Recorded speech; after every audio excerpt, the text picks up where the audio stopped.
12 ਮਈ 2022 ਦਿਨ ਵੀਰਵਾਰ ਸੈਮਿਆਮੂ ਕੈਟਜ਼ੀ ਅਤੇ ਕੁਆਂਟਲਨ ਮੂਲ ਨਿਵਾਸੀ ਕਬੀਲਿਆਂ ਦੀ ਧਰਤੀ ਸਰੀ ਸ਼ਹਿਰ ਤੋਂ ਪ੍ਰੋਗਰਾਮ ਦਾ ਸੋਹਤਾ ਸ਼ੋ ਲੈ ਕੇ ਇੱਕ ਵਾਰ ਫਿਰ ਤੁਹਾਡੀ ਸੇਵਾ ਦੇ ਵਿੱਚ ਹਾਜ਼ਰ ਹਾਂ ਜੀ। ਪ੍ਰੋਗਰਾਮ ਨਾਲ ਜੁੜ ਚੁੱਕੇ ਸਾਰੇ ਸਤਿਕਾਰਯੋਗ ਦਰਸ਼ਕਾਂ ਨੂੰ ਪਿਆਰ ਸਤਿਕਾਰ ਭਰੀ ਸਤਿ ਸ਼੍ਰੀ ਅਕਾਲ। ਇਸ ਪ੍ਰੋਗਰਾਮ ਤੁਹਾਡਾ ਸਭ ਦਾ ਨਿੱਘਾ ਸਵਾਗਤ ਆ। ਹਮੇਸ਼ਾ ਦੀ ਤਰ੍ਹਾਂ ਸਾਡੇ ਇਸ ਪ੍ਰੋਗਰਾਮ ਨੂੰ ਤੁਹਾਡੇ ਤੱਕ ਪਹੁੰਚਾਇਆ gateway pizza and sweets, the empire banquet hall ਅਤੇ ਐਕਮੇ ਟਰਾਂਸਪੋਰਟ ਲਿਮਟਿਡ ਨੇ। ਅੱਜ ਦੇ ਪ੍ਰੋਗਰਾਮ ਦੇ ਵਿੱਚ ਆਪਾਂ ਜਗਮੀਤ ਸਿੰਘ ਉਹਨਾਂ ਦੀ ਗੱਲ ਕਰਾਂਗੇ, ਜਿਨ੍ਹਾਂ ਨੂੰ ਕਿ ਇੱਕ ਗਾਲੀ ਗਲੋਚ ਦਾ ਸਾਹਮਣਾ ਕਰਨਾ ਪਿਆ ਇੱਕ ਚੋਣ ਪ੍ਰਚਾਰ ਦੇ ਦੌਰਾਨ। ਕੀ ਕਹਿਣਾ ਉਹਨਾਂ ਦਾ, ਕੈਨੇਡਾ ਦੇ ਵਿੱਚ ਮਹਿੰਗਾਈ ਵਧਣ ਬਾਰੇ ਕੀ ਗੱਲਬਾਤ ਸਾਹਮਣੇ ਆ ਰਹੀ ਆ, ਇਹਦੇ ਬਾਰੇ ਆਪਾਂ ਗੱਲਬਾਤ ਕਰਾਂਗੇ। ਫਿਨਲੈਂਡ ਜਿਹੜਾ ਕਿ ਰੂਸ ਦਾ ਗੁਆਂਢੀ ਮੁਲਕ ਆ, ਉਹਦੇ ਵੱਲੋਂ ਵੀ ਨਾਟੋ ਦੇ ਨਾਲ ਰਲਣ ਵਾਸਤੇ ਅਪਰੋਚ ਕੀਤੀ ਗਈ ਆ। ਰੂਸ ਇਸ ਗੱਲੋਂ ਔਖਾ, ਪੂਰੇ ਮਸਲੇ 'ਤੇ ਤੁਹਾਡੀ ਝਾਤ ਪਾਵਾਂਗੇ।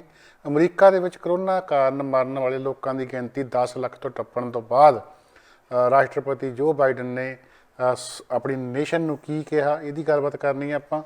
ਗੂਗਲ ਟੈਕਨੋਲੋਜੀ ਦੇ ਖੇਤਰ ਦੇ ਵਿੱਚ ਬਹੁਤ ਵੱਡਾ ਨਾਂ ਆ, ਉਹਨਾਂ ਵੱਲੋਂ ਇੱਕ ਐਨਕਾਂ ਇਹੋ ਜਿਹੀਆਂ ਖੋਜ ਕੀਤੀਆਂ ਗਈਆਂ ਜਿਹਦੇ ਨਾਲ ਕਿ ਅਨੁਵਾਦ ਕਰਨਾ ਬੜਾ ਸੌਖਾ ਹੋ ਜਾਣਾ। ਬੋਲੀ ਦਾ ਮਸਲਾ ਨਹੀਂ ਰਹਿਣਾ ਵੀ ਮੋਹਰਲੇ ਬੰਦੇ ਨੂੰ ਬੋਲੀ ਤੁਹਾਡੀ ਆਉਂਦੀ ਹੈ ਕਿ ਨਹੀਂ। ਸੋ ਇਹ ਜਾਣਕਾਰੀ ਦੇਵਾਂਗੇ ਅਤੇ ਨਾਲੇ ਗੱਲਬਾਤ ਕਰਾਂਗੇ ਪਾਕਿਸਤਾਨ ਦੀ, ਜਿੱਥੇ ਕਿ ਮੰਦਰ ਦੀ ਭੰਨ ਤੋੜ ਕਰਨ ਵਾਲੇ 22 ਜਣਿਆਂ ਨੂੰ 5-5 ਸਾਲ ਦੀ ਕੈਦ ਹੋਈ ਆ। ਅਤੇ ਅਖੀਰ ਦੇ ਵਿੱਚ ਪੰਜਾਬ ਦੇ ਵਿੱਚ ਨਸ਼ੇ ਦੀ ਮਹਾਂਮਾਰੀ ਦੀ ਗੱਲ ਕਰਨੀ ਹੈ, ਜਿਹੜੀ ਕਿ ਰੋਕਣ ਦਾ ਨਾਂ ਨਹੀਂ ਲੈ ਰਹੀ। ਸਰਕਾਰਾਂ ਬਦਲ ਰਹੀਆਂ ਪਰ ਨਸ਼ੇ ਜਿਹੜੇ ਆ ਉਹ ਨਹੀਂ ਰੁਕ ਰਹੇ। ਪ੍ਰੋਗਰਾਮ ਦੀ ਸ਼ੁਰੂਆਤ ਕਰਾਂਗੇ ਕੈਨੇਡੀਅਨ ਚੋਣ ਸਿਆਸਤ ਤੋਂ। ਕੈਨੇਡਾ ਦਾ ਵੱਡਾ ਸੂਬਾ ਅੰਟਾਰੀਓ, ਜਿੱਥੇ ਕਿਸੇ ਵੇਲੇ ਸੂਬਾਈ ਚੋਣਾਂ ਹੋਣ ਜਾ ਰਹੀਆਂ, ਪੂਰੀਆਂ ਪਾਰਟੀਆਂ ਦਾ ਜ਼ੋਰ ਲੱਗਾ ਹੋਇਆ ਉੱਥੇ। ਇਸੇ ਦੌਰਾਨ ਜਗਮੀਤ ਸਿੰਘ ਨਾਲ ਗਾਲੀ ਗਲੋਚ ਦੀ ਇੱਕ ਵੀਡੀਓ ਸਾਹਮਣੇ ਆਈ ਆ।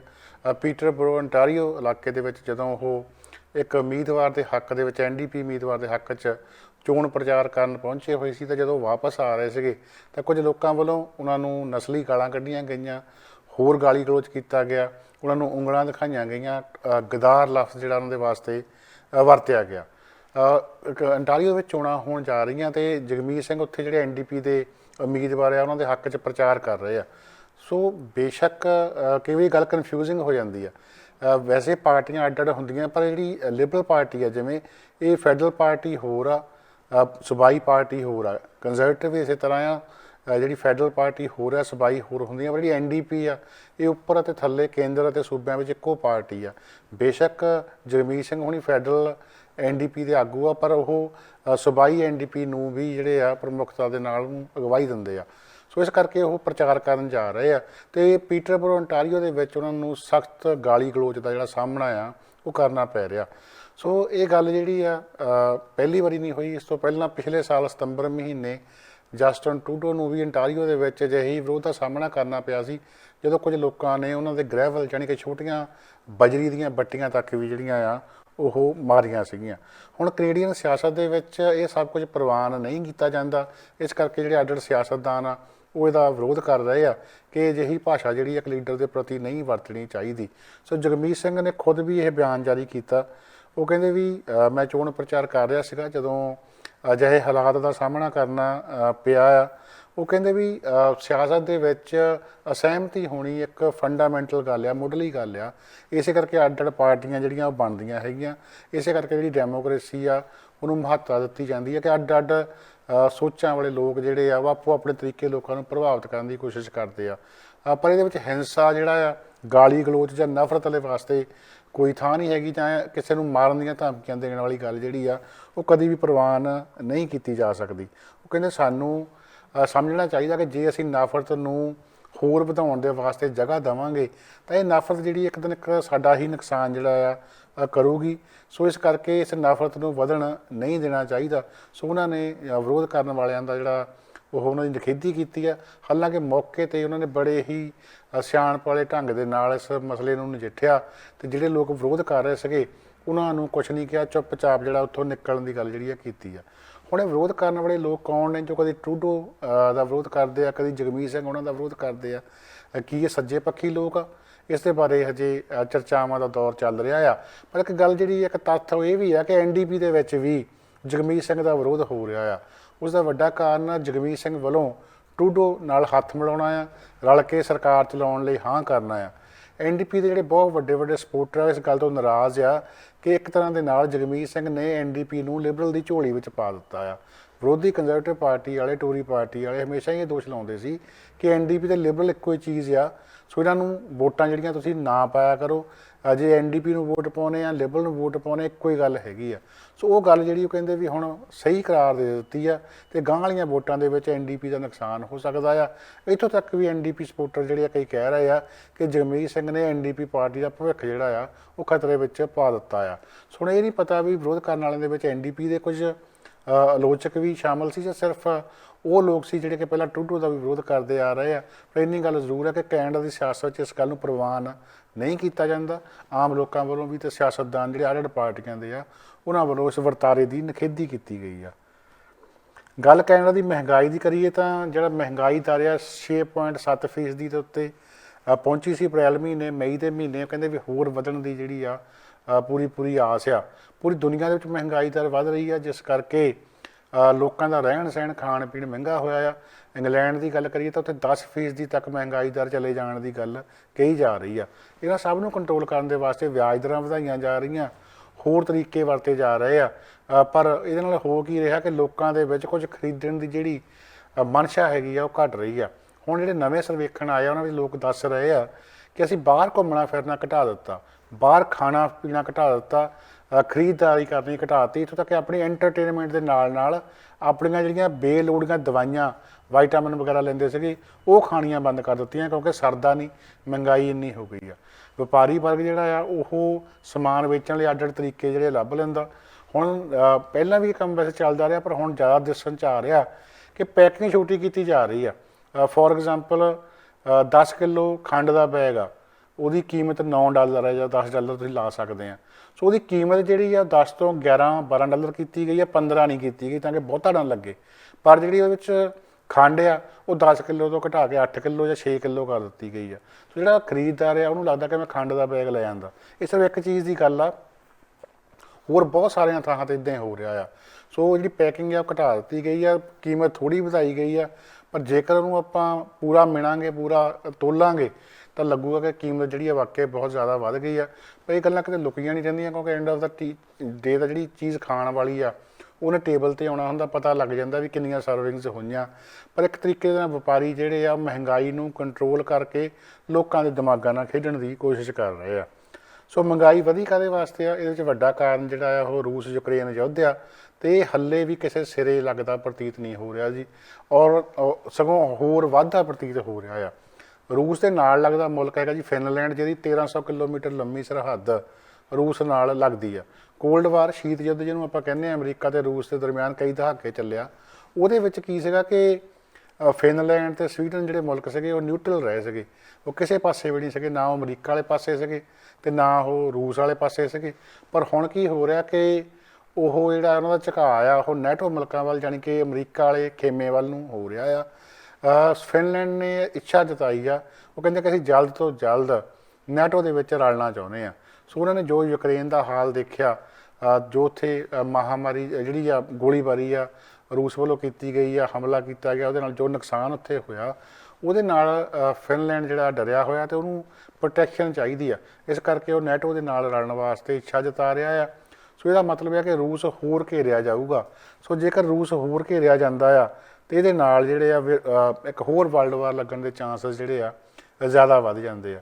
ਸੋ ਫਿਨਲੈਂਡ ਜਿਹੜਾ ਆ ਉਹ ਰੂਸ ਨਾਲੋਂ ਅੱਡ ਹੋ ਕੇ ਵੱਖਰੀ ਸੁਰ ਪਤਿਆ ਕੇ ਨਾਟੋ ਦੇ ਨਾਲ ਰਲਣਾ ਚਾਹੁੰਦਾ ਆ। ਅਤੇ ਜਿਹੜੇ ਰੂਸ ਦੇ ਕਹਿ ਲਓ ਵੀ ਸਿਕਿਉਰਿਟੀ ਕੌਂਸਲ ਦੇ ਡਿਪਟੀ ਹੈੱਡ ਆ ਡਿਮਿਟਰੀ ਮੈਡਵੇਡੇਵ, ਉਹ ਕਹਿੰਦੇ ਵੀ ਨਾਟੋ ਜਿਹੜੇ ਆ ਸਾਡੇ ਗੁਆਂਢੀ ਮੁਲਕਾਂ ਨੂੰ ਗੁੰਮਰਾਹ ਕਰਕੇ ਆਪਣੇ ਨਾਲ ਜੋੜਨ ਦੀ ਕੋਸ਼ਿਸ਼ ਕਰ ਰਿਹਾ, ਜਿਹਦੇ ਕਿ ਲੌਂਗ ਰਨ ਦੇ ਵਿੱਚ ਬੜੇ ਘਾਤਕ ਨਤੀਜੇ ਜਿਹੜੇ ਆ ਹੋ ਸਕਦੇ ਆ। ਉਹ ਕਹਿੰਦੇ ਵੀ ਹੁਣ ਤੱਕ ਪ੍ਰੋਕਸੀ ਵਾਰ ਜਿਹੜੀ ਲੜੀ ਜਾ ਰਹੀ ਆ ਨੈਟੋ ਵੱਲੋਂ ਯੂਕਰੇਨ ਅਤੇ ਪੋਲੈਂਡ ਵਗੈਰਾ ਨੂੰ ਮੋਹਰੇ ਲਾ ਕੇ ਰੂਸ ਦੇ ਨਾਲ ਲੜਾਈ ਲੜੀ ਜਾ ਰਹੀ ਆ, ਪਰ ਇਹ ਬਹੁਤਾ ਚਿਰ ਚੱਲਣੀ ਨਹੀਂ, ਕਿਉਂਕਿ ਸਾਨੂੰ ਦਿਸ ਰਿਹਾ ਆ ਕਿ ਮਗਰ ਕੌਣ ਆ। ਅਤੇ ਇਹ ਲੜਾਈ ਜਿਹੜੀ ਹੌਲੀ ਹੌਲੀ ਜਿਹੜੀ ਕਿਸੇ ਦੇ ਮੋਢੇ 'ਤੇ ਰੱਖ ਕੇ ਲੜੀ ਜਾ ਰਹੀ ਆ ਉਹ ਸਿੱਧੀ ਲੜਾਈ ਦੇ ਵਿੱਚ ਤਬਦੀਲ ਹੋ ਜਾਣੀ ਆ। ਅਤੇ ਜਦੋਂ ਲੜਾਈ ਸਿੱਧੀ ਹੋ ਗਈ ਉਹ ਕਹਿੰਦੇ ਫਿਰ ਹੋਰ ਮੁਲਕ ਦੇ ਵਿੱਚ ਇਨਵੋਲਵ ਹੋ ਜਾਣੇ ਆ, ਬਹੁਤ ਵੱਡੀ ਜੰਗ ਜਿਹੜੀ ਲੱਗ ਸਕਦੀ ਆ। ਉਹ ਕਹਿੰਦੇ ਵੀ ਇਹ ਦੱਸ ਦਿੰਦਾ ਵੀ ਇਹ ਜੰਗ ਜਿਹੜੀ ਆ ਨਿਊਕਲੀਅਰ ਜੰਗ ਹੋਣੀ ਆ, ਅਤੇ ਇਹਦੇ ਵਿੱਚ ਫੁੱਲ ਸਕੇਲ ਦੇ ਉੱਤੇ ਬੰਬ ਚਲਾਏ ਜਾਣੇ ਆ, ਬਹੁਤ ਸਾਰਾ ਨੁਕਸਾਨ ਜਿਹੜਾ ਇਹਦਾ ਹੋਣਾ। ਸੋ ਬਹੁਤ ਹੀ ਡਰਾਉਣੀਆਂ ਗੱਲਾਂ ਜਿਹੜੀਆਂ ਆ ਰੂਸ ਵੱਲੋਂ ਕੀਤੀਆਂ ਜਾ ਰਹੀਆਂ। ਰੂਸ ਨੇ ਸੋਚਿਆ ਸੀਗਾ ਕਿ ਉਹ ਕੁਝ ਹੀ ਦਿਨਾਂ ਦੇ ਵਿੱਚ ਯੂਕਰੇਨ ਨੂੰ ਢਾਹ ਕੇ ਵਾਪਸ ਮੁੜ ਆਊਗਾ। ਪਰ ਜਿਸ ਤਰੀਕੇ ਦੇ ਨਾਲ ਪੱਛਮੀ ਤਾਕਤਾਂ ਨਾਟੋ ਮੁਲਕਾਂ ਦੀ ਮਦਦ ਦੇ ਨਾਲ ਯੂਕਰੇਨ ਨੇ ਰੂਸੀ ਫੌਜਾਂ ਨੂੰ ਉੱਥੇ ਫਸਾਇਆ ਹੋਇਆ ਆ, ਉਸ ਦੇ ਨਾਲ ਜਿਹੜਾ ਰੂਸ ਦੀ ਖਿੱਚ ਹੋਰ ਵੱਧ ਰਹੀ ਆ, ਉਹਦਾ ਨੁਕਸਾਨ ਬਹੁਤ ਹੋ ਗਿਆ। ਜਿਹੜੀਆਂ ਰਿਪੋਰਟਾਂ ਉੱਥੋਂ ਆ ਰਹੀਆਂ ਉਹਦੇ ਮੁਤਾਬਕ 15,000 ਦੇ ਕਰੀਬ ਰੂਸੀ ਫੌਜੀ ਜਿਹੜੇ ਮਾਰੇ ਜਾ ਚੁੱਕੇ ਆ। ਹਜ਼ਾਰਾਂ ਦੀ ਗਿਣਤੀ ਦੇ ਵਿੱਚ ਰੂਸੀ ਆਰਮੀ ਵਹੀਕਲ ਜਿਹੜੇ ਗੱਡੀਆਂ ਆ ਉਹ ਨਕਾਰਾ ਹੋ ਚੁੱਕੀਆਂ ਆ। ਸੋ ਰੂਸ ਇੱਕ ਬੜੀ ਦੁਵਿਧਾ ਦੇ ਵਿੱਚ ਫਸਿਆ ਹੋਇਆ ਇਸ ਵੇਲੇ, ਪੂਰੀ ਦੁਨੀਆ ਨਾਲ ਉਹਨੂੰ ਕੱਟ ਕੀਤਾ ਹੋਇਆ ਆ, ਪਾਬੰਦੀਆਂ ਉਹਦੇ ਉੱਤੇ ਲਾਈਆਂ ਹੋਈਆਂ, ਵੱਡੀਆਂ ਵੱਡੀਆਂ ਕੰਪਨੀਆਂ ਉੱਥੋਂ ਬਾਹਰ ਨਿਕਲ ਰਹੀਆਂ। ਸੋ ਰੂਸ ਨੂੰ ਕੰਧ ਦੇ ਨਾਲ ਲਾਇਆ ਜਾ ਰਿਹਾ, ਅਤੇ ਇਹੀ ਗੱਲ ਰੂਸ ਵਾਰ-ਵਾਰ ਕਹਿ ਰਿਹਾ ਕਿ ਜੇ ਉਹਨੂੰ ਕੰਧ ਦੇ ਨਾਲ ਧੱਕਿਆ ਗਿਆ ਤਾਂ ਫਿਰ ਉਹ ਪਰਮਾਣੂ ਹਥਿਆਰ ਚਲਾਉਣ ਦੇ ਵਾਸਤੇ ਮਜਬੂਰ ਹੋਊਗਾ। ਸੋ ਦੁਨੀਆ ਕਿੱਧਰ ਨੂੰ ਜਾਂਦੀ ਆ, ਇਹ ਕਹਿ ਸਕਦੇ ਹਾਂ ਕਿ ਇੱਕ ਵੀ ਕਿਸੇ ਵੀ ਮੂਰਖਾਨਾ ਕਾਰਵਾਈ ਦੀ ਜਿਹੜੀ ਉਡੀਕ ਹੋ ਰਹੀ ਆ, ਕਿਸੇ ਵੀ ਪਾਸਿਓਂ ਕੋਈ ਮੂਰਖਤਾ ਭਰਿਆ ਫੈਸਲਾ ਲੈ ਲਿਆ ਗਿਆ, ਕੋਈ ਅੱਗ ਜਿਹੜੀ ਆ ਲਾ ਦਿੱਤੀ ਗਈ, ਉਹਦੇ ਨਾਲ ਹੀ ਲੜਾਈ ਜਿਹੜੀ ਆ ਉਹ ਵੱਧ ਸਕਦੀ ਆ। ਗੱਲ ਕਰੀਏ ਅਮਰੀਕਾ ਦੀ, ਤਾਂ ਅਮਰੀਕਾ ਦੇ ਵਿੱਚ ਰਾਸ਼ਟਰਪਤੀ ਜੋ ਬਾਈਡਨ ਜਿਹੜੇ ਆ ਉਹ ਨੇਸ਼ਨ ਨੂੰ ਸੰਬੋਧਨ ਕਰ ਰਹੇ ਸੀਗੇ। 1 ਮਿਲੀਅਨ ਤੋਂ ਉੱਪਰ ਲੋਕ ਹੋ ਗਏ ਅਮਰੀਕਾ ਦੇ ਵਿੱਚ ਜਿਨ੍ਹਾਂ ਦੀ ਕਰੋਨਾ ਦੇ ਕਾਰਨ ਮੌਤ ਹੋਈ ਆ। 10 ਲੱਖ ਦੀ ਗਿਣਤੀ ਬਹੁਤ ਵੱਡੀ ਹੁੰਦੀ ਆ। ਸੋ ਜਿਹੜੀ ਇਹ ਮਹਾਮਾਰੀ ਆਈ ਆ, ਇਹਨੇ ਅਮਰੀਕਾ ਦੇ ਵਿੱਚ ਬਹੁਤ ਵੱਡਾ ਨੁਕਸਾਨ ਪਹੁੰਚਾਇਆ, ਅਤੇ ਇੱਕ ਨਾ ਇੱਕ ਤਰੀਕੇ ਅਮਰੀਕਾ ਦੇ ਸਿਹਤ ਢਾਂਚੇ ਦੀ ਵੀ ਪੋਲ ਜਿਹੜੀ ਆ ਖੋਲ੍ਹੀ ਆ ਕਿ ਬੇਸ਼ੱਕ ਸੁਪਰ ਪਾਵਰ ਆ, ਪਰ ਸਿਹਤ ਮਾਮਲੇ ਦੇ ਵਿੱਚ ਹਾਲੇ ਜੋ ਸੇਵਾਵਾਂ ਦਿੱਤੀਆਂ ਜਾਣੀਆਂ ਚਾਹੀਦੀਆਂ ਸੀਗੀਆਂ ਉਹ ਦੇ ਨਹੀਂ ਹੋਈਆਂ। ਸੋ ਰਾਸ਼ਟਰਪਤੀ ਜੋ ਬਾਈਡਨ ਕਹਿੰਦੇ ਵੀ ਸਾਨੂੰ ਇਹ ਤੋਂ ਸਿੱਖਣ ਨੂੰ ਮੌਕਾ ਮਿਲਿਆ, ਅਸੀਂ ਆਪਣੇ ਸਿਹਤ ਪ੍ਰਬੰਧ ਦੇ ਵਿੱਚ ਹੋਰ ਜਿਹੜੀ ਆ ਨਿਵੇਸ਼ ਕਰਾਂਗੇ, ਅਸੀਂ ਗਾਂਹ ਤੋਂ ਅਜਿਹੇ ਪ੍ਰਬੰਧ ਜਿਹੜੇ ਬਣਾ ਸਕਦੇ ਹਾਂ, ਪੈਸਾ ਉੱਧਰ ਲਾ ਸਕਦੇ ਹਾਂ ਕਿ ਜੇਕਰ ਕੱਲ੍ਹ ਨੂੰ ਕੋਈ ਸਮੱਸਿਆ ਆਉਂਦੀ ਹੈ, ਕੋਈ ਨਵੀਂ ਮਹਾਮਾਰੀ ਇਹੋ ਜਿਹੀ ਆਉਂਦੀ ਹੈ, ਤਾਂ ਅਮਰੀਕਾ ਪਹਿਲਾਂ ਨਾਲੋਂ ਵਧੇਰੇ ਕਾਰਗਰ ਤਰੀਕੇ ਦੇ ਨਾਲ ਉਹਨੂੰ ਨਜਿੱਠਣ ਦੇ ਵਾਸਤੇ ਤਿਆਰ ਹੋਵੇ। ਉਹ ਕਹਿੰਦੇ ਅਸੀਂ ਕਰੋਨਾ ਤੋਂ ਬਹੁਤ ਵੱਡਾ ਸਬਕ ਸਿੱਖਿਆ, 10 ਲੱਖ ਤੋਂ ਉੱਪਰ ਲੋਕਾਂ ਦੀਆਂ ਜਾਨਾਂ ਗਈਆਂ ਆ, ਇਹ ਸਾਡੇ ਵਾਸਤੇ ਬਹੁਤ ਹੀ ਦੁੱਖ ਦਾ ਕਾਰਨ ਆ, ਅਤੇ ਅਸੀਂ ਇਹ ਮੌਤਾਂ ਜਿਹੜੀਆਂ ਆ ਰੋਕ ਨਹੀਂ ਸਕੇ ਸਦਾ ਵਾਸਤੇ। ਉਹ ਕਹਿੰਦੇ ਜਿਹੜਾ ਅਮਰੀਕਾ ਆ ਉਹ ਬਦਲ ਕੇ ਰੱਖ ਦਿੱਤਾ ਕਰੋਨਾ ਨੇ, ਪਰ ਅਸੀਂ ਗਾਂਹ ਤੋਂ ਜ਼ਰੂਰ ਕੋਸ਼ਿਸ਼ ਕਰਾਂਗੇ ਕਿ ਅਜਿਹਾ ਕੁਛ ਨਾ ਵਾਪਰੇ। ਸੋ ਕਰੋਨਾ ਸੰਬੰਧੀ ਹੱਲੇ ਵੀ ਗੱਲਾਂ ਬਾਤਾਂ ਹੋ ਰਹੀਆਂ। ਨਾਰਥ ਕੋਰੀਆ ਨੇ ਹੁਣ ਲੋਕਡਾਊਨ ਕੀਤਾ, ਚੀਨ ਹੱਲੇ ਵੀ ਲੋਕਡਾਊਨ ਦੇ ਵਿੱਚੋਂ ਗੁਜ਼ਰ ਰਿਹਾ ਆ। ਬਹੁਤ ਸਾਰੇ ਲੋਕਾਂ ਨੂੰ ਸ਼ਿਕਾਇਤ ਹੈ ਕਿ ਕਰੋਨਾ ਜਿਹੜਾ ਉਹਨੇ ਉਹਨਾਂ ਦੀ ਜ਼ਿੰਦਗੀ ਬਦਲ ਦਿੱਤੀ ਆ। ਅਜਿਹੇ ਦੇ ਵਿੱਚ ਕੈਂਬਰਿਜ ਯੂਨੀਵਰਸਿਟੀ ਜਿਹੜੀ ਆ, university of Cambridge UK England, ਉਹਨਾਂ ਨੇ ਇੱਕ ਖੋਜ ਕੱਢੀ ਹੈ ਜੀ। ਉਹ ਕਹਿੰਦੇ ਵੀ ਜਿਹੜੀ ਸਾਡੀ ਖੋਜ ਆ ਉਹ ਦੱਸਦੀ ਆ ਕਿ ਜਿਹਨਾਂ ਲੋਕਾਂ ਨੂੰ ਕਰੋਨਾ ਹੋ ਗਿਆ, ਗੰਭੀਰ ਕਰੋਨਾ, ਇੱਕ ਤਾਂ ਵੀ ਮਾੜਾ ਮੋਟਾ ਹੋ ਕੇ ਸਹੀ ਹੋ ਗਏ, ਪਰ ਜਿਹਨਾਂ ਲੋਕਾਂ ਨੂੰ ਗੰਭੀਰ ਕਰੋਨਾ ਹੋਇਆ ਉਹਨਾਂ ਦਾ ਦਿਮਾਗ ਜਿਹੜਾ ਆ 20 ਸਾਲ ਬੁੱਢਾ ਹੋ ਗਿਆ ਜੀ। ਸੋ ਮਤਲਬ ਜੇ ਕਿਸੇ 40 ਸਾਲ ਦੀ ਉਮਰ ਦੇ ਬੰਦੇ ਨੂੰ ਕਰੋਨਾ ਹੋਇਆ ਗੰਭੀਰ ਤਰੀਕੇ, ਤਾਂ ਉਹਦਾ ਜਿਹੜਾ ਦਿਮਾਗ ਆ ਉਹ 60 ਸਾਲਾਂ ਦੇ ਬਜ਼ੁਰਗ ਵਾਂਗ ਐਕਟਿਵ ਜਿਹੜਾ ਹੋ ਗਿਆ ਜਾਂ ਉੱਦਾਂ ਕੰਮ ਕਰਨ ਲੱਗ ਪਿਆ। ਮਾਫ਼ ਕਰਨਾ, ਜਦੋਂ ਮੈਂ 60 ਸਾਲਾਂ ਦੇ ਬਜ਼ੁਰਗ ਕਹਿ ਦਿੰਦਾ ਤਾਂ ਕਈ ਸਾਡੇ ਦਰਸ਼ਕ ਜਿਹੜੇ ਆ ਜੀ ਉਹ ਵੀ ਇਤਰਾਜ਼ ਕਰਦੇ ਆ ਕਿ 60 ਸਾਲ ਦੇ ਨੂੰ ਬਜ਼ੁਰਗ ਨਾ ਕਿਹਾ ਕਰੋ। ਸੋ ਗੁਸਤਾਖੀ ਮਾਫ਼। 60 ਸਾਲ ਦੇ ਵਿਅਕਤੀ ਆਪਾਂ ਕਹਿ ਦਿੰਦੇ ਹਾਂ ਵੀ 40 ਸਾਲ ਦਾ ਜਿਹੜਾ ਆ ਬੰਦਾ ਜੇ ਉਹਨੂੰ ਕਰੋਨਾ ਚੰਗੀ ਤਰ੍ਹਾਂ ਹੋ ਗਿਆ ਤਾਂ ਉਹਦਾ ਦਿਮਾਗ ਜਿਹੜਾ 60 ਸਾਲਾਂ ਦੇ ਬੰਦੇ ਵਾਂਗੂ ਕੰਮ ਕਰਨਾ ਜਿਹੜਾ ਹੋ ਜਾਣਾ, ਜਾਣੀ ਕਿ ਢਿੱਲਾ ਹੋ ਜਾਊਗਾ ਉਹ, ਅਤੇ ਕੰਮ ਕਰਨਾ ਘਟੂਗਾ। ਸੋ ਇਹ ਇੰਗਲੈਂਡ ਦੀ ਯੂਨੀਵਰਸਿਟੀ ਦੀ ਜਿਹੜੀ ਆ ਖੋਜ ਆ, ਕਹਿੰਦੇ ਵੀ 10 IQ ਪੁਆਇੰਟ ਜਿਹੜੇ ਆ ਉਹ ਘੱਟ ਜਾਂਦੇ ਆ, ਅਜਿਹਾ ਇੱਕ ਵੱਡੇ ਸਰਵੇਖਣ ਦੇ ਵਿੱਚ ਦੇਖਿਆ ਗਿਆ ਜੀ। ਸੋ ਗੱਲ ਕਰ ਰਹੇ ਸੀ ਆਪਾਂ ਦੁਨੀਆ ਚੇਂਜ ਹੋਣ ਦੀ। ਦੁਨੀਆ ਇੱਕ ਪਾਸੇ ਨੂੰ ਨਹੀਂ ਚੇਂਜ ਹੋ ਰਹੀ, ਦੁਨੀਆ ਬੜੇ ਪੱਧਰ 'ਤੇ ਅੱਡ ਥਾਂ ਦੇ ਉੱਤੇ ਚੇਂਜ ਹੋ ਰਹੀ ਹੈ। ਨਵੀਆਂ ਤੋਂ ਨਵੀਆਂ ਖੋਜਾਂ ਆ ਰਹੀਆਂ। ਗੂਗਲ ਨੇ ਖੋਜਾਂ ਵਾਲੇ ਮਾਮਲੇ ਦੇ ਵਿੱਚ ਬੜਾ ਸਿਰਾ ਕੀਤਾ ਹੋਇਆ। ਹੁਣ ਇੱਕ ਅੱਜ ਨਵਾਂ ਮਾਰਕਾ ਜਿਹੜਾ ਉਹਨਾਂ ਨੇ ਇਹ ਮਾਰਿਆ, ਉਹਨਾਂ ਨੇ ਇੱਕ ਐਨਕ ਦੀ ਖੋਜ ਕੀਤੀ ਆ ਜਿਹੜੀ ਕਿ ਹਲੇ ਜਲਦ ਮਾਰਕੀਟ ਵਿੱਚ ਆਉਣੀ ਆ, ਪਰ ਉਹਨੇ ਟੈਸਟ ਕਰ ਲਏ ਆ। ਸੋ ਐਨਕ ਇੱਦਾਂ ਆ ਕਿ ਤੁਸੀਂ ਐਨਕ ਲਾ ਲਓ, ਮੋਹਰਿਓਂ ਬੰਦਾ ਜਿਹੜੀ ਮਰਜ਼ੀ ਭਾਸ਼ਾ ਵਿੱਚ ਬੋਲੇ, ਸੋ ਉਹਨੇ ਐਨਕ ਨੇ ਉਹ ਤੁਹਾਡੀ ਭਾਸ਼ਾ ਦੇ ਵਿੱਚ ਟਰਾਂਸਲੇਟ ਕਰ ਦੇਣਾ, ਜਾਂ ਅੰਗਰੇਜ਼ੀ ਵਿੱਚ ਜਿਹੜੀ ਤੁਸੀਂ ਸੈਟਅਪ ਕਰ ਦੋਗੇ ਭਾਸ਼ਾ ਦੇ ਵਿੱਚ, ਉਸ ਭਾਸ਼ਾ ਵਿੱਚ ਉਹ ਟਰਾਂਸਲੇਟ ਹੋ ਕੇ ਉਹਦੀ ਬੋਲੀ ਤੁਹਾਡੀ ਐਨਕ ਦੇ ਸ਼ੀਸ਼ਿਆਂ ਦੇ ਵਿੱਚ ਆ ਜਾਣੀ। ਆਪਣੇ ਆਪ ਤੁਸੀਂ ਪੜ੍ਹ ਸਕਦੇ ਆ, ਜਿਵੇਂ ਕਲੋਜ਼ ਕੈਪਸ਼ਨ ਹੁੰਦੇ ਆ ਲਿਖਿਆ, ਉਵੇਂ ਤੁਹਾਡੀਆਂ ਐਨਕਾਂ ਦੇ ਵਿੱਚ ਦੱਸਣ ਲੱਗ ਪੈਣਾ। ਸੋ ਮੋਹਰਲਾ ਬੰਦਾ ਚਾਹੇ ਸਪੈਨਿਸ਼ ਬੋਲਦਾ ਆ, ਚਾਹੇ ਉਹ ਪੋਲਿਸ਼ ਬੋਲਦਾ ਆ, ਚਾਹੇ ਜਰਮਨ ਡੱਚ ਬੋਲਦਾ ਆ, ਸੋ ਜਿਹੜੀ ਆ ਤੁਸੀਂ ਸੈਟਿੰਗ ਕੀਤੀ ਹੋਈ ਹੈ ਜੇ ਅੰਗਰੇਜ਼ੀ ਦੀ ਜਾਂ ਪੰਜਾਬੀ ਦੀ, ਉਸ ਭਾਸ਼ਾ ਦੇ ਵਿੱਚ ਤੁਹਾਡੀਆਂ ਐਨਕਾਂ 'ਚ ਲਿਖਿਆ ਆ ਜਾਣਾ। ਤੁਹਾਨੂੰ ਪਤਾ ਲੱਗ ਜਾਊਗਾ ਕਿ ਮੋਹਰਲਾ ਜਿਹੜਾ ਬੰਦਾ ਆ ਉਹ ਕੀ ਬੋਲ ਰਿਹਾ ਆ। ਸੋ ਅਨੁਵਾਦ ਦੀ ਦੁਨੀਆ 'ਚ, ਤਰਜਮੇ ਦੀ ਦੁਨੀਆ ਦੇ ਵਿੱਚ ਇੱਕ ਵੱਡਾ ਤਹਿਲਕਾ ਦੇਣ ਵਾਲੀ ਖਬਰ ਹੈ ਜੀ, ਅਤੇ ਜਿਹਦੇ ਨਾਲ ਕਿ ਟਰਾਂਸਲੇਸ਼ਨ ਬੜੀ ਸੌਖੀ ਹੋ ਜਾਣੀ ਆ ਅਤੇ ਨਾਲੋਂ ਨਾਲ ਹੋਣੀ ਆ। ਇਹ ਨਹੀਂ ਹੈਗਾ ਵੀ ਮੋਹਰੇ ਬੰਦਾ ਬੋਲ ਕੇ ਹਟ ਗਿਆ ਅਤੇ ਫਿਰ ਤੁਹਾਨੂੰ ਕੁਝ ਮਿੰਟ ਬਾਅਦ ਪਤਾ ਲੱਗਣਾ, ਜਦੋਂ ਉਹ ਬੋਲੂਗਾ ਨਾਲੋਂ ਨਾਲ ਤੁਹਾਨੂੰ ਪਤਾ ਲੱਗੀ ਜਾਊਗਾ। ਸੋ ਇਹਦੇ ਨਾਲ ਕੀ ਆ ਵੀ ਜਿਹੜੀ ਹੌਸਪਿਟੈਲਿਟੀ ਇੰਡਸਟਰੀ ਆ, ਟੂਰਿਜ਼ਮ ਇੰਡਸਟਰੀ ਆ, ਉਹਨੂੰ ਬੜਾ ਫਾਇਦਾ ਹੋਊਗਾ। ਪਰ ਨਾਲ ਗੱਲ ਇਹ ਵੀ ਦੂਜੇ ਬੰਦੇ ਦੇ ਵੀ ਐਨਕਾਂ ਲੱਗੀਆਂ ਹੋਣਗੀਆਂ ਤਾਂ ਉਹ ਵੀ ਤੁਹਾਡੀ ਗੱਲ ਸਮਝ ਸਕੂਗਾ ਆਪਣੀ ਭਾਸ਼ਾ ਵਿੱਚ, ਨਹੀਂ ਤਾਂ ਫਿਰ ਇੱਕ ਪਾਸੜ ਜਿਹੜੀ ਆ ਗੱਲ ਹੋਣੀ ਆ। ਸੋ ਗੂਗਲ ਨੇ ਹਜੇ ਇਹ ਅਨਾਊਂਸ ਨਹੀਂ ਕੀਤਾ ਕਿ ਐਨਕਾਂ ਕਦੋਂ ਮਾਰਕੀਟ ਵਿੱਚ ਆਉਣਗੀਆਂ। ਹੁਣ ਇੱਥੇ ਤੱਕ ਗੱਲ ਪਹੁੰਚ ਗਈ ਵੀ ਮੂਹਰਿਓਂ ਬੰਦਾ ਕੀ ਬੋਲਦਾ ਆ, ਚਾਹੇ ਤੁਹਾਨੂੰ ਉਹਦੀ ਭਾਸ਼ਾ ਆਉਂਦੀ ਆ ਚਾਹੇ ਨਹੀਂ ਆਉਂਦੀ, ਤੁਹਾਨੂੰ ਸਮਝ ਆ ਜਾਣੀ ਆ। ਪਰ ਹੁਣ ਸਮਝਣ ਵਾਲੀ ਗੱਲ ਇਹ ਆ ਵੀ ਇਹ ਖੋਜ ਕਿਤੇ ਇੱਥੇ ਰੁਕ ਜਾਊਗੀ, ਕਿਤੇ ਖੋਜਾਂ ਗਾਹਾਂ ਅਜਿਹੀਆਂ ਤਾਂ ਨਹੀਂ ਹੋ ਜਾਣਗੀਆਂ ਵੀ ਮੋਹਰਲੇ ਬੰਦੇ ਦੇ ਦਿਮਾਗ 'ਚ ਕੀ ਚੱਲਦਾ ਆ ਤੁਹਾਨੂੰ ਉਹ ਵੀ ਪਤਾ ਲੱਗ ਜਾਵੇ। ਕਿਉਂਕਿ ਕੰਪਿਊਟਰ ਆਲਰੇਡੀ ਜਿਹੜਾ ਆ ਬਹੁਤ ਕੁਝ ਫੜ ਰਹੇ ਆ। ਤੁਸੀਂ ਆਪਣੇ ਸਮਾਰਟਫੋਨ ਦੇ ਉੱਤੇ ਆਪਣੇ ਕੰਪਿਊਟਰ ਉੱਤੇ ਕੋਈ ਚੀਜ਼ ਲੱਭੋ, ਕੋਈ ਫਰਨੀਚਰ ਲੱਭਣ ਦੀ ਕੋਸ਼ਿਸ਼ ਕਰੋ, ਕੋਈ ਸ਼ੂ ਲੱਭਣ ਦੀ ਕੋਸ਼ਿਸ਼ ਕਰੋ, ਜਾਂ ਕੋਈ ਹੋਰ ਚੀਜ਼ ਤੁਸੀਂ ਖਰੀਦਣਾ ਚਾਹੁੰਦੇ ਆ, ਉਹਦੇ ਨਾਲ ਦੀਆਂ ਐਡਾਂ ਆਉਣ ਲੱਗ ਪੈਂਦੀਆਂ। ਉਹਨਾਂ ਨੂੰ ਪਤਾ ਲੱਗ ਜਾਂਦਾ ਬੰਦੇ ਦੇ ਦਿਮਾਗ ਵਿੱਚ ਕੀ ਚੱਲ ਰਿਹਾ। ਸੋ ਇਹਨੂੰ ਆਰਟੀਫਿਸ਼ੀਅਲ ਇੰਟੈਲੀਜੈਂਸ ਦਾ ਇੱਕ ਅੰਗ ਕਹਿ ਸਕਦੇ ਹਾਂ। ਸੋ ਕੋਈ ਵੱਡੀ ਗੱਲ ਨਹੀਂ ਕਿ ਗਾਹਾਂ ਫੜ ਲਿਆ ਕਰਨ ਵੀ ਤੁਹਾਡੇ ਦਿਮਾਗ ਦੇ ਵਿੱਚ ਕੀ ਚੱਲਦਾ, ਅਤੇ ਜੇਕਰ ਸੱਚੀ ਕੋਈ ਇਹੋ ਜਿਹੀ ਜਿਹੜੀ ਆ ਜੁਗਤ ਆ ਗਈ ਤਾਂ ਬੜਾ ਔਖਾ ਹੋ ਜਾਣਾ, ਕਿਉਂਕਿ ਬੰਦਾ ਮੂੰਹ 'ਤੇ ਕੁਝ ਹੋਰ ਕਹਿੰਦਾ ਹੁੰਦਾ, ਦਿਮਾਗ 'ਤੇ ਗੱਲਾਂ ਹੋਰ ਚੱਲਦੀਆਂ ਹੁੰਦੀਆਂ। ਇਸ ਦੇ ਨਾਲ ਹੀ ਹੋਰ ਤਕਨੀਕ ਦੇ ਉੱਤੇ ਕੰਮ ਹੋ ਰਿਹਾ, ਮਸਕ ਹੁਣੀ ਕਰ ਰਹੇ ਆ, ਨਿਊਰੋ ਲਿੰਕ ਉਹਨੂੰ ਕਹਿੰਦੇ ਆ। ਉਹ ਕਹਿੰਦੇ ਵੀ ਦਿਮਾਗ ਜਿਹੜਾ ਬੱਚਿਆਂ ਦਾ ਮਸ਼ੀਨਾਂ ਦੇ ਨਾਲ ਕਨੈਕਟ ਕਰ ਦੇਣਾ ਆ, ਅਤੇ ਬੱਚੇ ਨੂੰ ਪੜ੍ਹਨ ਦੀ ਲੋੜ ਨਹੀਂ ਪੈਣੀ, ਕੋਈ ਸਿੱਖਣ ਦੀ ਲੋੜ ਨਹੀਂ ਪੈਣੀ, ਮਸ਼ੀਨ ਨੇ ਕੀਤਾ ਕਰਾਇਆ ਸਾਰਾ ਉਹਦਾ ਦਿਮਾਗ 'ਚ ਪਾ ਦੇਣਾ ਆ। ਅਤੇ ਮੁੜ ਕੇ ਬੱਚੇ ਨੂੰ ਵੀ ਜਾਂ ਉਹ ਨੌਜਵਾਨ ਨੂੰ ਵੀ ਕੁਛ ਕਰਨਾ ਨਹੀਂ ਪੈਣਾ, ਬੋਲਣਾ ਨਹੀਂ ਪੈਣਾ, ਲਿਖਣਾ ਨਹੀਂ ਪੈਣਾ। ਜੋ ਉਹ ਦਿਮਾਗ ਵਿੱਚੋਂ ਡਾਇਰੈਕਸ਼ਨ ਦਿਆ ਕਰੂਗਾ ਉਹਨੇ ਮਸ਼ੀਨ ਨੇ ਆਟੋਮੈਟਿਕਲੀ ਸਮਝ ਲਿਆ ਕਰਨੀ, ਤਾਂ ਉੱਦਾਂ ਕੰਮ ਕਰ ਲਿਆ ਕਰਨਾ। ਅਸੀਂ ਲੋਕ ਉਹ ਜਿਹੜੇ ਹੱਥੀਂ ਪੱਠੇ ਕੁਤਰਦੇ ਆਏ ਆ, ਬਹੁਤ ਕੁਝ ਹੱਥੀਂ ਜਿਹੜਾ ਨਲਕਾ ਚਲਾ ਕੇ ਪਾਣੀ ਪੀਤਾ।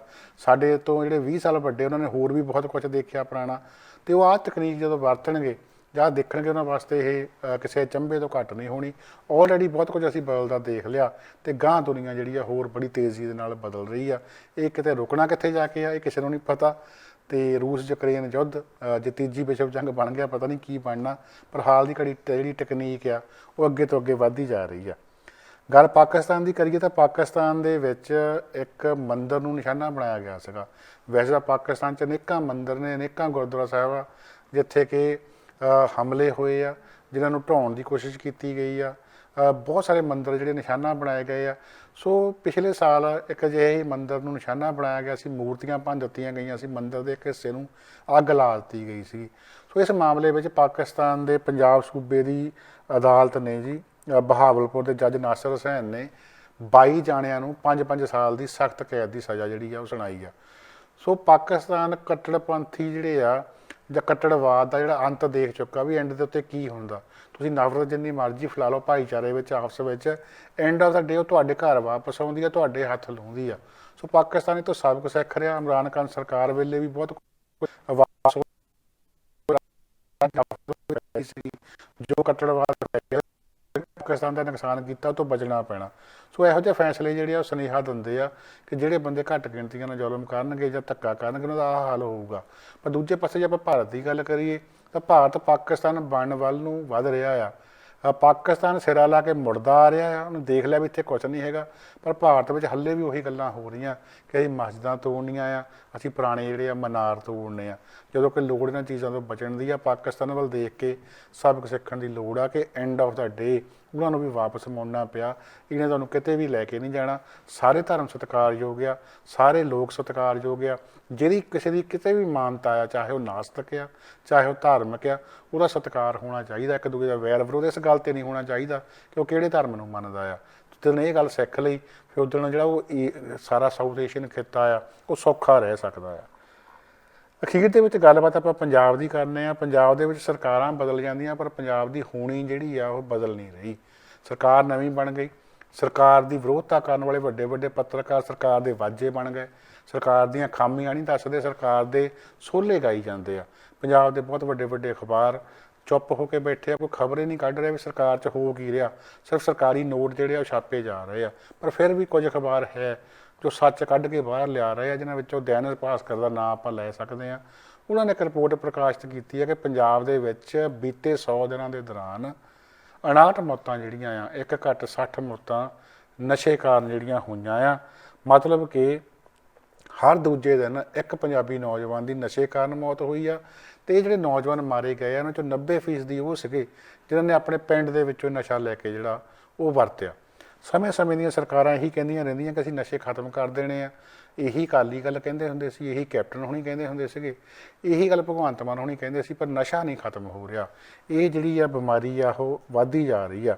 ਜ਼ਮੀਨੀ ਪੱਧਰ ਦੇ ਉੱਤੇ ਜਿਹੜੇ ਲੋਕ ਆ ਉਹ ਦੱਸ ਰਹੇ ਆ ਕਿ ਚਾਹੇ ਪਿੰਡ ਆ ਚਾਹੇ ਸ਼ਹਿਰ ਆ ਚਾਹੇ ਕਸਬੇ ਆ, ਨਸ਼ੇ ਦੀ ਘਰ ਘਰ ਡਿਲੀਵਰੀ ਜਿਹੜੀ ਆ ਹੋ ਰਹੀ ਆ। ਕੱਲ੍ਹ ਹੀ ਸੋਸ਼ਲ ਮੀਡੀਆ ਦੇ ਉੱਤੇ ਇੱਕ ਵੀਡੀਓ ਵਾਇਰਲ ਹੋ ਰਹੀ ਸੀਗੀ, ਇੱਕ ਬੰਦਾ ਵੱਟ ਦੇ ਉੱਤੇ ਬੈਠਾ ਨਸ਼ਾ ਵੇਚ ਰਿਹਾ ਆ ਅਤੇ ਉਹਦੇ ਕੋਲ ਪੁੜੀਆਂ ਲੈਣ ਵਾਲੇ ਜਿਹੜੇ ਆ ਲਾਈਨ ਲਾ ਕੇ ਖੜੇ ਆ, ਉਹਨੂੰ ਧੱਕਾ ਮੁੱਕੀ ਕਰ ਰਹੇ, ਪਹਿਲਾਂ ਮੈਨੂੰ ਦੇ ਦੇ, ਪਹਿਲਾਂ ਮੈਨੂੰ ਦੇ ਦੇ। ਇਹ ਹਾਲ ਹੈਗਾ ਜੀ। ਸੋ ਪੰਜਾਬ ਦੇ ਵਿੱਚ ਵੱਧ ਰਹੇ ਨਸ਼ੇ ਦੇ ਖਾਤਮੇ ਵਾਸਤੇ ਮੁੱਖ ਮੰਤਰੀ ਜਿਹੜੇ ਚਿੰਤਾ ਉਹਨਾਂ ਨੇ ਪ੍ਰਗਟ ਕੀਤੀ ਆ, ਭਗਵੰਤ ਮਾਨ ਹੋਣੀ। ਪਹਿਲਾਂ ਉਹਨਾਂ ਨੇ DSPਆਂ ਦੇ ਨਾਲ SPਆਂ ਦੇ ਨਾਲ ਮੀਟਿੰਗ ਕੀਤੀ ਸੀ, ਹੁਣ SSP ਵੀ ਵਿੱਚ ਇਨਵੋਲਵ ਕਰ ਲਏ ਆ। ਹੁੰਦਾ ਕੀ ਹੈ, ਜਦੋਂ ਕੋਈ ਇਹੋ ਜਿਹੀ ਖਬਰ ਬਾਹਰ ਆਉਂਦੀ ਆ, ਮੀਟਿੰਗ ਕਰ ਲਈ ਜਾਂਦੀ ਆ, ਕਿਹਾ ਜਾਂਦਾ ਕਿ ਗਾਹਾਂ ਕੰਮ ਰੁਕ ਜਾਊਗਾ, ਪਰ ਕੰਮ ਰੁਕ ਨਹੀਂ ਰਿਹਾ ਬਲਕਿ ਵੱਧ ਰਿਹਾ ਆ। ਸੋ ਜਦੋਂ ਪਿਛਲੀਆਂ ਸਰਕਾਰਾਂ ਸੀਗੀਆਂ, ਬਾਦਲ ਸਰਕਾਰ ਸੀਗੀ, ਤਾਂ ਉਦੋਂ ਵੀ ਇਹੀ ਗੱਲ ਹੁੰਦੀ ਸੀਗੀ ਕਿ ਪੰਜਾਬ ਦੇ ਵਿੱਚ ਨਸ਼ੇ ਹੈ ਨਹੀਂ ਗੇ ਜੀ। ਨਾ ਸਰਕਾਰ ਮੰਨਦੀ ਹੁੰਦੀ ਸੀ, ਨਾ ਸਮਰਥਕ ਮੰਨਦੇ ਹੁੰਦੇ ਸੀ। ਉਲਟਾ ਇਹ ਕਹਿੰਦੇ ਹੁੰਦੇ ਸੀ ਕਿ ਪੰਜਾਬ ਨੂੰ ਡਿਫੇਮ ਕੀਤਾ ਜਾ ਰਿਹਾ। ਫਿਰ ਕੈਪਟਨ ਅਮਰਿੰਦਰ ਸਿੰਘ ਦੀ ਸਰਕਾਰ ਆਈ, ਉਹ ਤਾਂ ਆਈ ਇਸ ਬਿਨਾਹ ਦੇ ਉੱਤੇ ਸੀਗੀ ਕਿ ਪੰਜਾਬ ਦੇ ਵਿੱਚੋਂ ਅਸੀਂ ਨਸ਼ਾ ਖਤਮ ਕਰਨਾ ਹੈ। ਗੁਟਕਾ ਸਾਹਿਬ ਦੇ ਉੱਤੇ ਹੱਥ ਰੱਖ ਕੇ ਉਹਨਾਂ ਨੇ ਸਹੁੰ ਖਾਧੀ ਸੀਗੀ, ਪਰ 4.5 ਸਾਲ ਦੇ ਵਿੱਚ ਨਸ਼ਾ ਉਹਨਾਂ ਦੇ ਰਾਜ ਵਿੱਚ ਵੀ ਪੂਰਾ ਪਨਪਿਆ। ਹੁਣ ਭਗਵੰਤ ਮਾਨ ਸਰਕਾਰ ਆ, ਕੇਜਰੀਵਾਲ ਹੁਣੀ ਵੀਡੀਓ ਦੇ ਉੱਤੇ ਵਾਅਦੇ ਕਰਦੇ ਰਹੇ ਆ ਕਿ ਸਾਡੀ ਸਰਕਾਰ ਬਣਾ ਦਿਓ, ਹਫ਼ਤੇ ਦੇ ਵਿੱਚ ਨਸ਼ਾ ਜਿਹੜਾ ਖਤਮ ਕਰ ਦੇਵਾਂਗੇ। ਉਹੀ ਗੱਲ ਫਿਰ ਗਾਹਾਂ ਆਮ ਆਦਮੀ ਪਾਰਟੀ ਦੇ ਜਿਹੜੇ ਵੱਡੇ ਵੱਡੇ ਆਗੂ, ਛੋਟੇ ਆਗੂ ਅਤੇ ਵਰਕਰ ਜਿਹੜੇ ਉਹ ਪ੍ਰਚਾਰਦੇ ਰਹੇ ਕਿ ਕੇਜਰੀਵਾਲ ਦੀ ਸਰਕਾਰ ਬਣਾ ਦਿਓ, ਪੰਜਾਬ 'ਚ ਆਮ ਆਦਮੀ ਪਾਰਟੀ ਸਰਕਾਰ ਬਣਾ ਦਿਓ, ਨਸ਼ਾ ਖਤਮ ਹੋ ਜਾਊਗਾ। ਪਰ ਤੁਹਾਡੇ ਮੂਹਰੇ ਦੱਸ ਰਹੇ ਹਾਲਾਤ ਕਿ 50 ਦਿਨ ਸਰਕਾਰ ਬਣੀ ਨੂੰ ਹੋ ਗਏ ਆ, ਪਰ ਨਸ਼ੇ ਜਿਹੜੇ ਆ ਖਤਮ ਨਹੀਂ ਹੋ ਰਹੇ। ਉਹਦਾ ਕਾਰਨ ਕੀ ਆ? ਜਿਹੜੀ ਗਰਾਊਂਡ ਲੈਵਲ ਤੋਂ ਰਿਪੋਰਟ ਇਹ ਮਿਲ ਰਹੀ ਆ ਕਿ ਕੁਛ ਦਿਨ ਸਰਕਾਰ ਤੋਂ ਲੋਕ ਡਰੇ ਸੀਗੇ। ਉਹਨਾਂ ਨੂੰ ਇਹ ਲੱਗਦਾ ਸੀਗਾ ਕਿ ਇਹ ਪਤਾ ਨਹੀਂ ਕਿਵੇਂ ਗੱਲ ਹੋਣੀ ਆ, ਵੀ ਹੁਣ ਰੁਕ ਜਾਈਏ, ਠੱਲ ਪੈ ਜਾਣੀ ਆ। ਪਰ ਕੁਝ ਹੀ ਦਿਨਾਂ ਬਾਅਦ ਫਿਰ ਨਵੇਂ ਸਮਝੌਤੇ ਹੋ ਗਏ, ਪਾਲਿਸੀਆਂ ਦੀਆਂ, ਨਸ਼ੇ ਵੇਚਣ ਵਾਲਿਆਂ ਦੀਆਂ ਮੁੜ ਕੇ ਸੰਗਠਗਾਂਟਾਂ ਹੋ ਗਈਆਂ, ਅਤੇ ਉਸ ਤੋਂ ਬਾਅਦ ਦੇ ਵਿੱਚ ਫਿਰ ਉਹੀ ਗੱਠਜੋੜ, ਉਹੀ ਸਾਰਾ ਕੁਝ ਚੱਲੀ ਜਾਂਦਾ, ਅਤੇ ਨਸ਼ੇ ਪੰਜਾਬ ਦੇ ਵਿੱਚ ਝੜੇਲੇਦਾਰ ਤਰੀਕੇ ਨਾਲ ਵਿਕ ਰਹੇ ਆ। ਹੁੰਦਾ ਕੀ ਹੈ ਕਿ ਜਦੋਂ ਇਹੋ ਜਿਹੀ ਖਬਰ ਆਉਂਦੀ ਆ ਤਾਂ ਇਹਦਾ ਤਰਕ ਇਹੀ ਦਿੱਤਾ ਜਾਂਦਾ ਹਰੇਕ ਪਾਰਟੀ ਦੇ ਸਮਰਥਕ ਵੱਲੋਂ। ਫਿਰ ਕੀ ਹੋਇਆ ਜੀ, ਪਹਿਲੀਆਂ ਸਰਕਾਰਾਂ ਵੇਲੇ ਵੀ ਤਾਂ ਇਹ ਹੁੰਦਾ ਹੀ ਸੀਗਾ, ਉਡੀਕ ਕਰ ਲਓ, ਸਮਾਂ ਦਿਓ। ਵੱਧ ਤੋਂ ਵੱਧ ਇਹ ਕਹਿੰਦੇ ਜੀ ਤੁਸੀਂ ਕੈਨੇਡਾ ਅਮਰੀਕਾ ਬੈਠੇ ਖਬਰਾਂ ਦੇਈ ਜਾਂਦੇ ਆ, ਤੁਹਾਡੇ ਕੈਨੇਡਾ ਅਮਰੀਕਾ ਕਿਹੜਾ ਲੋਕ ਜਿਹੜੇ ਆ ਨਸ਼ੇ ਦੀ ਵਾਧ ਦੇ ਨਾਲ ਮਰਦੇ ਨਹੀਂ ਹੈਗੇ। ਸੋ ਗੱਲ ਇਹ ਹੈ ਕਿ ਹਰੇਕ ਥਾਂ ਹੀ ਹੈਗਾ ਆ, ਪਰ ਜਦੋਂ ਫਿਰ ਆਹ ਗੱਲ ਕਹਿੰਦੇ ਆ ਕਿ ਸਾਨੂੰ ਵੋਟਾਂ ਪਾਓ, ਅਸੀਂ ਇਹ ਰੋਕ ਦਿਆਂਗੇ, ਉੱਥੇ ਝੂਠ ਬਣ ਜਾਂਦਾ। ਤੁਹਾਨੂੰ ਇਹ ਗੱਲ ਮੰਨਣੀ ਪੈਣੀ ਆ ਕਿ ਸਰਕਾਰਾਂ ਵੱਲੋਂ ਕੋਸ਼ਿਸ਼ਾਂ ਵੀ ਘੱਟ ਹੁੰਦੀਆਂ। ਦੂਜੀ ਗੱਲ ਹੈ, ਵਿਸ਼ਵ ਵਿਆਪੀ ਵਰਤਾਰਾ ਸਰਕਾਰਾਂ ਦੇ ਹੱਥ ਵਿੱਚ ਕਿਸੇ ਹੱਦ ਤੱਕ ਨਹੀਂ ਹੈਗਾ, ਜਿੰਨਾ ਚਿਰ ਪਾਲਿਸੀਆਂ ਦੀ, ਸਰਕਾਰਾਂ ਦੀ ਅਤੇ ਜਿਹੜੀ ਆ ਨਸ਼ਾ ਤਸਕਰਾਂ ਦੀ ਆਸ ਵਿੱਚ ਗੰਢ ਧੁੱਪ ਜਿਹੜੀ ਆ ਉਹ ਹਟਦੀ ਨਹੀਂ ਹੈਗੀ। ਸੋ ਇਹ ਕਹਿ ਦੇਣਾ ਕਿ ਸਾਡੀ ਸਰਕਾਰ ਆਈ ਤਾਂ ਅਸੀਂ ਨਸ਼ਾ ਖਤਮ ਕਰ ਦੇਵਾਂਗੇ, ਇਹ ਕੋਈ ਬਹੁਤੀ ਜਿਹੜੀ ਆ ਲੱਗਦੀ ਨਹੀਂ ਕਿ ਗੱਲ ਕਾਰਗਰ ਹੈਗੀ ਆ।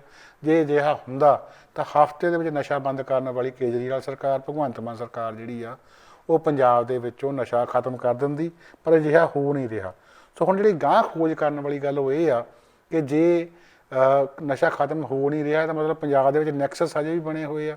ਇਹਦਾ ਮਤਲਬ ਹੱਲੇ ਵੀ ਪਾਲਿਸੀਆਂ ਨੂੰ ਹਫ਼ਤਾ ਜਾ ਰਿਹਾ ਆ, ਇਹਦਾ ਮਤਲਬ ਹੱਲੇ ਵੀ ਪਾਲਿਸੀ ਜਿਹੜੇ ਉੱਪਰ ਹਫ਼ਤਾ ਦੇ ਰਹੇ ਆ, ਤਾਂ ਹੀ ਇਹ ਸਾਰਾ ਪ੍ਰਬੰਧ ਚੱਲ ਰਿਹਾ। ਸੋ ਹੁਣ ਉਹ ਜਿਹੜੇ ਪੰਜਾਬ ਦੇ ਵਿਧਾਇਕ ਆ ਉਹ ਕਹਿੰਦੇ ਅਸੀਂ ਲੈ ਕੁਛ ਨਹੀਂ ਰਹੇ ਹੈਗੇ, ਥਾਣਿਆਂ ਦੇ ਵਿੱਚੋਂ ਪਹਿਲਾਂ ਕੋਈ ਹਿੱਸਾ ਨਹੀਂ ਕੁਛ ਆ ਰਿਹਾ ਹੈਗਾ, ਨਾ ਤਹਿਸੀਲਾਂ ਵਿੱਚੋਂ ਆ ਰਿਹਾ ਆ। ਫਿਰ ਨਸ਼ਿਆਂ ਦਾ ਜਿਹੜਾ ਗੱਠਜੋੜ ਹੈ ਪਨਪ ਕਿਵੇਂ ਰਿਹਾ, ਇਹਦੇ ਉੱਤੇ ਹੋਰ ਖੋਜ ਕਰਨ ਦੀ ਲੋੜ ਆ। ਪਤਾ ਸਾਰਿਆਂ ਨੂੰ ਆ, ਜਿੱਦਣ ਸਬੂਤ ਆ ਗਿਆ ਹੱਥ ਉਦੋਂ ਦੱਸਿਆ ਜਾਵੇਗਾ ਕਿ ਕਿਵੇਂ ਜਿਹੜੇ ਠੇਕੇ ਦੇ ਉੱਤੇ ਥਾਣੇ ਆ ਪਹਿਲਾਂ ਚੜ੍ਹਦੇ ਸੀਗੇ ਉਵੇਂ ਹੁਣ ਚੜ੍ਹੇ ਆ, ਅਤੇ ਜਿਹੜਾ ਪੈਸਾ ਆ ਉਹ ਕਿੱਥੇ ਜਾ ਰਿਹਾ, ਹੁਣ ਪਹਿਲਾਂ ਕਿੱਥੇ ਜਾਂਦਾ ਸੀਗਾ, ਅਗਾਂਹ ਕਿੱਥੇ ਜਾ ਰਿਹਾ। ਇਸ ਸੰਬੰਧੀ ਖੋਜਾਂ ਹੋ ਰਹੀਆਂ, ਜ਼ਰੂਰ ਕਿਤੇ ਨਾ ਕਿਤੇ ਰਿਪੋਰਟ ਜਿਹੜੀ ਆ ਪੇਸ਼ ਕੀਤੀ ਜਾਊਗੀ। ਪਰ ਇੰਨੀ ਗੱਲ ਜ਼ਰੂਰ ਹੈ ਕਿ ਨਸ਼ਾ ਵੀ ਉੱਥੇ ਵਿਕ ਰਿਹਾ, ਪੁਲਿਸ ਦੀ ਨਸ਼ਾ ਤਸਕਰਾਂ ਨਾਲ ਗੱਠ ਤੋਂ ਵੀ ਉੱਦਾਂ ਚੱਲ ਰਿਹਾ ਆ, ਅਤੇ ਸਰਕਾਰਾਂ ਵੀ ਕਿਤੇ ਨਾ ਕਿਤੇ ਜਿਹੜੀਆਂ ਉਵੇਂ ਨਰਮੀ ਦਿਖਾ ਰਹੀਆਂ, ਜਾਂ ਵਿੱਚ ਕਿਤੇ ਨਾ ਕਿਤੇ ਸਰਕਾਰੀ ਜਿਹੜੇ ਅੰਗ ਆ ਇਨਵੋਲਵ ਆ। ਇਹੀ ਕਾਰਨ ਆ ਕਿ ਪੰਜਾਬ ਦੇ ਵਿੱਚ ਨਸ਼ਿਆਂ ਕਾਰਨ ਮੌਤਾਂ ਹੱਲੇ ਵੀ ਰੁਕਣ ਦਾ ਨਾਂ ਨਹੀਂ ਲੈ ਰਹੀਆਂ। ਇੱਥੇ ਅੱਜ ਦਾ ਪ੍ਰੋਗਰਾਮ ਖਤਮ ਕਰਨ ਦੀ ਆਗਿਆ ਬਖਸ਼ੋ। ਕੱਲ੍ਹ ਨੂੰ ਹੋਰ ਗੱਲਬਾਤ, ਹੋਰ ਜਾਣਕਾਰੀ ਲੈ ਕੇ ਫਿਰ ਤੁਹਾਡੀ ਸੇਵਾ 'ਚ ਹਾਜ਼ਰ ਹੋਵਾਂਗੇ ਜੀ। ਤਦ ਤੱਕ ਲਈ ਆਪ ਸਭ ਨੂੰ ਪਿਆਰ ਸਤਿਕਾਰ ਭਰੀ ਸਤਿ ਸ੍ਰੀ ਅਕਾਲ। ਸਾਡਾ ਹਰ ਇੱਕ ਪ੍ਰੋਗਰਾਮ ਦੇਖਣ ਤੇ ਸਾਡੇ ਨਾਲ ਜੁੜਨ ਲਈ ਸਬਸਕ੍ਰਾਈਬ ਕਰੋ ਚੈਨਲ ਪੰਜਾਬੀ ਤੇ ਨੋਟੀਫਿਕੇਸ਼ਨ ਲਈ ਬੈਲ ਆਈਕਨ ਵਾਲੇ ਬਟਨ ਤੇ ਕਲਿੱਕ ਕਰੋ।